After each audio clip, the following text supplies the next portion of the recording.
cross section, penampang itu cross section, cross sectional properties.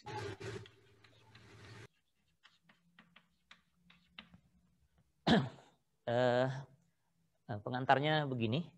Sejauh ini kalau kita punya satu struktur balok misalnya begitu ya. Lalu ada beban-beban yang bekerja padanya. Seperti ini.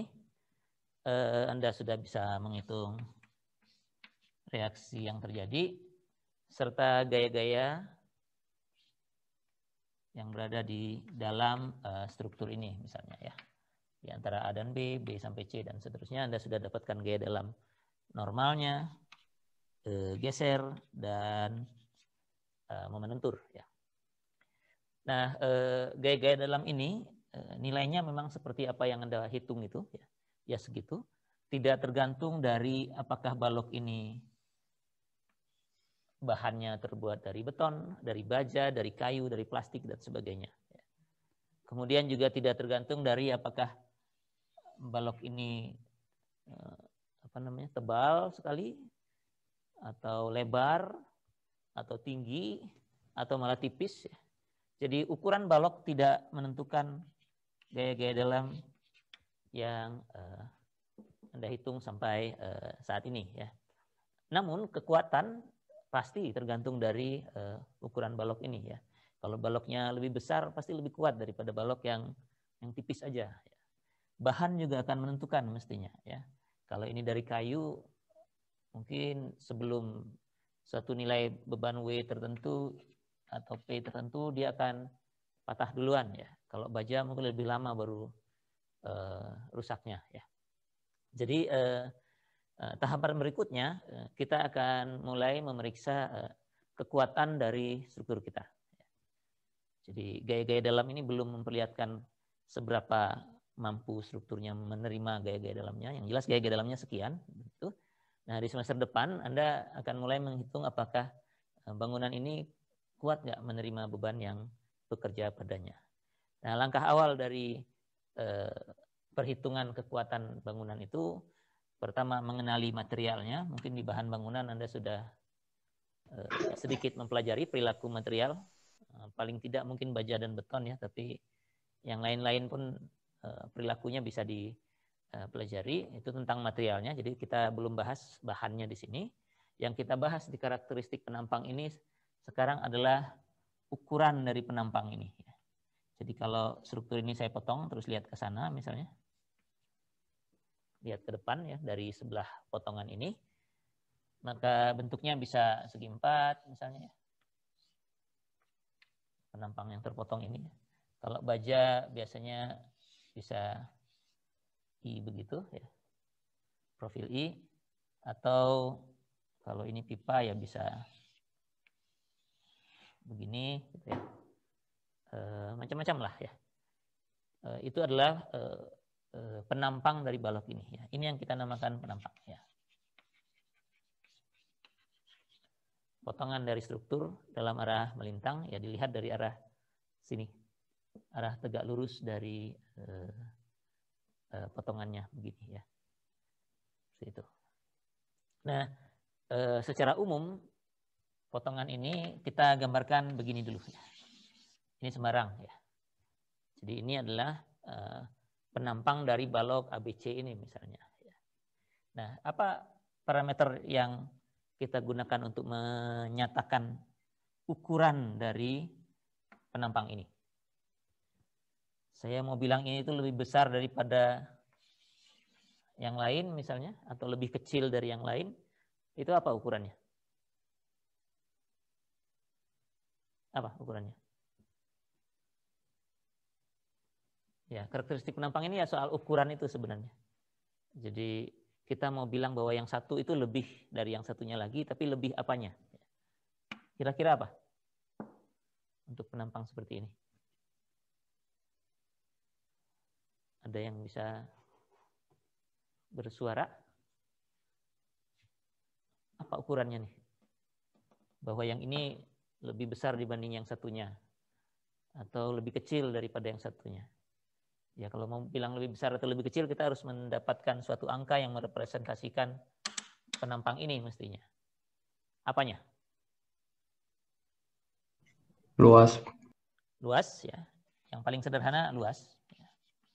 Jadi kalau saya bisa menghitung luas penampang ini, bisa menghitung luas penampang yang satunya, misalnya, saya bisa bilang bahwa ini tuh lebih besar misalnya, atau ini lebih kecil. Sama aja dengan ini.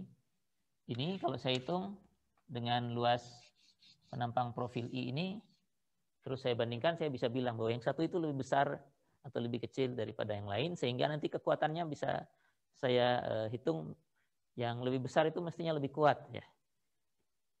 Ya, lebih kuat terhadap yang mana nanti kita lihat itu di semester depan. Tapi yang jelas karakteristik penampang yang pertama itu adalah luas dari penampang. Ya. Luas itu kalau di kita hurufnya biasanya A, ya, area. Ya. A ini dari area. Ya. Bagaimana menghitungnya?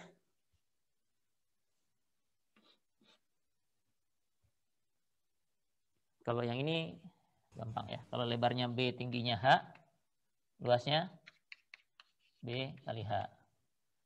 Kalau ini, kalau kita punya diameter dalam DI biasanya, dan diameter luar DO, luasnya apa? A-nya apa kalau di situ?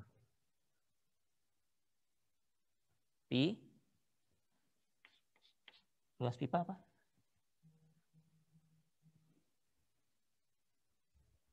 Recall lagi ya, lihat lagi bahan yang lalu, kalau lingkaran mestinya pi per 4 gitu ya.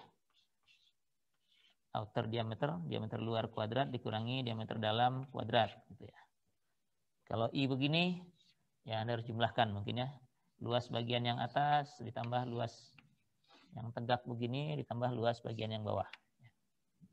Kalau secara umum, yang begini, bagaimana menghitungnya luas?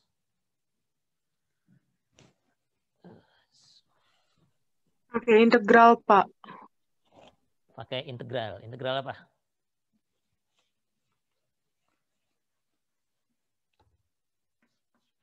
Kalau mau integral, saya harus buat batas-batasnya dulu ya. Jadi luasan ini misalnya saya taruh di sumbu yang begini ya. X dan Y seperti ini. Lalu ada satu elemen luasan. Elemen luasan kecil begini. Ini namanya DA. Maka area itu, luas itu adalah integral dari DA ini untuk seluruh luasan. Ya. Kalau DA-nya nanti Anda ganti DX, DY, nanti Anda harus buat batas X-nya dari mana, dari sini ke sana misalnya, dan Y-nya dari bawah ke atas. Ya. Tapi secara umum formulanya seperti ini. DA ini dijumlahkan, DA yang kecil ini jumlahkan untuk seluruh luasan dari penampang ini. Nanti umumnya kita akan berhadapan dengan penampang yang teratur sehingga Anda mungkin tidak perlu menghitung luas dengan menggunakan integrasi ini, kecuali kalau saya berikan soalnya dalam bentuk yang sembarang. Tapi dalam keperluan praktis biasanya kita ketemu dengan bentuk-bentuk yang Anda sudah familiar untuk menghitung luasnya. Ya. Jadi ini karakteristik penampang yang pertama, ya. Luas. Ya. Luas penampang.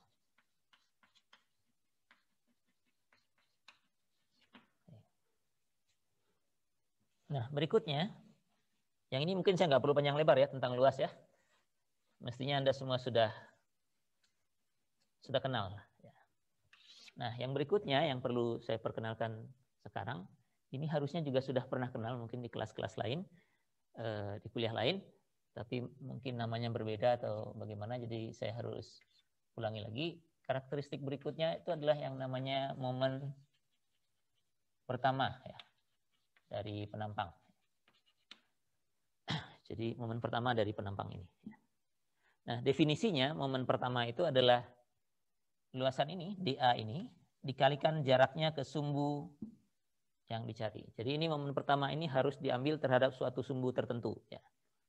Misalnya kalau terhadap sumbu X, ini momen terhadap sumbu X yang ini, itu labelnya QX. QX, ini dibaca momen pertama dari penampang kita terhadap sumbu X, itu diambil dari DA-nya ini dikalikan jarak ke sumbu X. Jarak ke sumbu X-nya namanya Y, begitu. Jadi Y dikalikan DA, kemudian diintegrasikan untuk seluruh luasan ini. Kalau momen terhadap sumbu Y, ya kita ambil jarak dari elemen kecil DA ini ke sumbu Y, jaraknya namanya X. Y-nya adalah integral A, integral untuk seluruh luasan dari X dA. Ya. Begini. Jadi kalau luas penampang ini luas dari luasan kecil dA ini kita jumlahkan aja semua dA yang kecil-kecil di sini. Nah, di momen pertama semua dA ini dikalikan dulu dengan jaraknya ke sumbu X atau ke sumbu Y, tergantung yang mana yang mau dihitung, baru kemudian dijumlahkan satu persatu dengan luasan yang lain dikalikan jaraknya ke sumbu X, luasan yang berikutnya dikalikan jaraknya ke sumbu X, dan seterusnya, sehingga diperoleh Qx. Begitu. Kalau ke sumbu Y ya kita peroleh Qy. Nah, mestinya Anda sudah pernah kenal juga bentuk-bentuk seperti ini. Di mana kira-kira? Ada yang ingat pernah lihat integral seperti ini?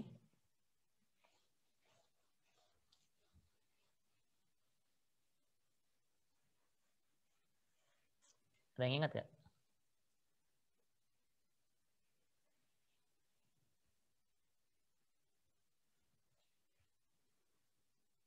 Nggak ada yang ingat? Kalau mau mencari titik pusat dari penampang, ya. Kalau ini penampang, pusatnya. Kalau Anda bicara massa, pusatnya, integrasinya mirip seperti ini. Kalau ada hal lain, pokoknya mencari pusat dari suatu entah bidang, entah volume, bentuknya akan seperti ini. Ya. Jadi jarak ke pusat penampang itu adalah, misalnya penampang ini pusatnya ada di sini ya. Pusatnya ada di situ, C ya. C itu kita sebutnya pusat penampang atau sentroid ya. Jadi titik C itu sentroid. Nah, jarak dari sumbu Y ke pusat penampang itu kita namakan X bar. Jarak dari sumbu X ke pusat penampang kita namakan Y bar. Nah, X bar dan Y bar ini dicari dengan momen pertama. Ya. X bar itu adalah integral dari Q ini. Kok integral, maaf. Tidak perlu integral kalau nulisnya Q. Integralnya ini. Integral X dA dibagi dengan integral dA begini. Harusnya Anda sudah pernah lihat yang seperti ini. Anda tinggal lihat aja di catatan-catatan Anda yang lain ya. Kalau Y bar ya Y dA dibagi dengan integral dA ya. Di statistik kalau untuk menghitung rata-rata juga formulanya seperti ini. Hitung dulu momen pertamanya, kemudian dibagi dengan luas daerah di bawah fungsi distribusi probabilitasnya misalnya ya. Jadi ini bentuk-bentuk integral yang sudah sangat umum. Posisi sentroid dinyatakan seperti ini. Nah, yang atas ini adalah momen pertama, yang bawah ini adalah luas dari penampang ya. Ini juga momen pertama terhadap sumbu Y, yang ini luas, sehingga kita bisa tuliskan X bar itu adalah ini Qy dibagi dengan A, sedangkan Y bar itu adalah momen pertama terhadap sumbu X, jadi ini Qx dibagi dengan A. Ya. Oke, jadi momen pertama bisa digunakan untuk mencari sentroid dari penampang kita, lokasi titik pusatnya. Ya. Sentroid itu titik pusatnya, sentroid atau pusat penampang.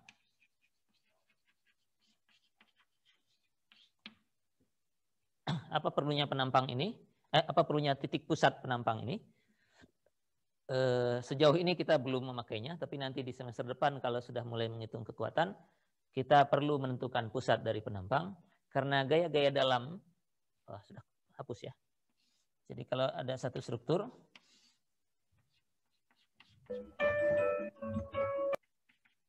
yang dibebani seperti ini, kemudian Anda lihat, Anda potong, kemudian lihat gaya dalamnya, ada geser V, ada normal N, ada M, begitu. Ada gaya geser, normal, dan momen lentur yang bekerja pada penampang ini. Nah, semua gaya dalam ini kita anggap bekerja di sentroid. Kemarin tidak terlalu kelihatan karena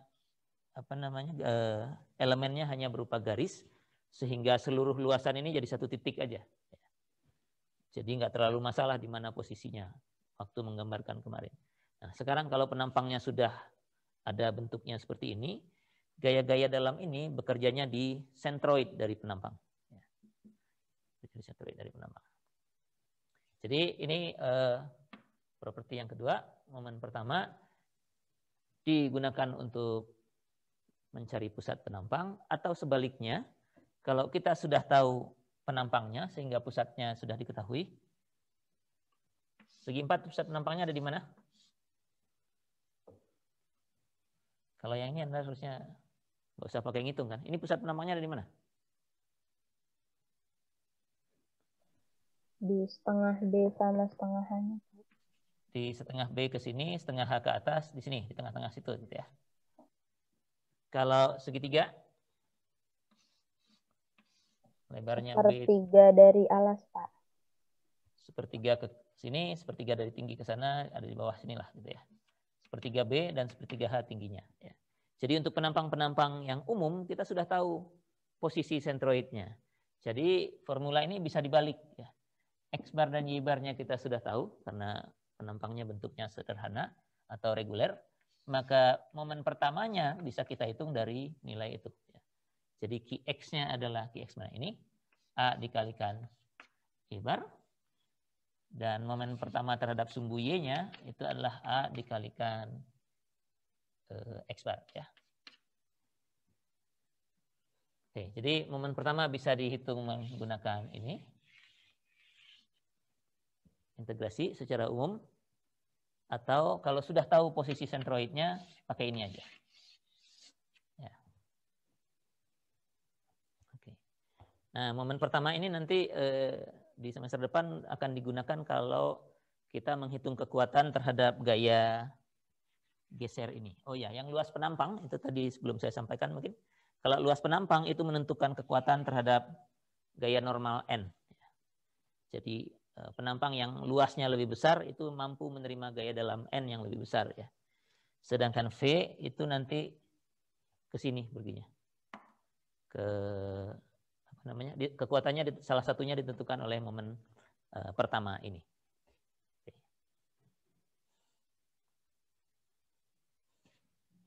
Ada pertanyaan sampai di sini? Saya mau menghapus soalnya. Ini masih konsep aja ya, belum ada hitungannya karena masih sederhana. Ya nanti sekalian dengan properti berikutnya aja.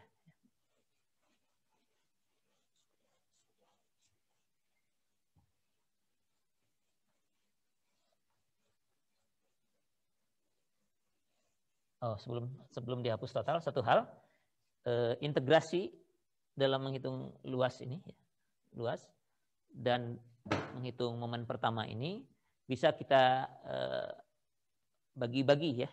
Jadi kalau misalnya penampang Anda seperti ini, trapesium begitu, Anda bisa ngitungnya sebagian yang satu dan yang dua. Jadi A itu adalah A1 tambah A2. Ya ini jelas ya. Luas segi 4 ditambah dengan luas segi 3 ini jadinya luas trapesium. Integrasinya juga integrasi bagian yang ini saja dulu kalau Anda mau pakai integral, ditambah dengan integrasi bagian yang itu saja dulu. Nah ini juga berlaku untuk yang sana ya. Jadi kalau Anda mau ngitung Qx dari penampang seperti ini, Anda bisa ngitung Qx dari segi 4 ini dulu, karena luas dan posisi sentroidnya jelas. Ya. Anda misalnya mau pakai A kali Y bar ini. Ya. Jadi luas segi 4 dikalikan dengan jaraknya ke sumbu X, tinggi ini, setengah dari tingginya. 1 ditambah dengan momen pertama dari segitiga ini. Segitiga ini sentroidnya ada di sepertiga yang tadi. B per 3 ke sini, H per 3 ke sana. Jadinya yang kedua. Begitu. Ya. Jadi prinsip superposisi bisa dijalankan. Kita bisa menjumlahkan luasan dari penampang-penampang yang kita kenal. Dengan demikian momen pertamanya pun juga bisa kita hitung satu persatu. Kemudian momen pertama dari keseluruhan penampang tinggal dijumlahkan.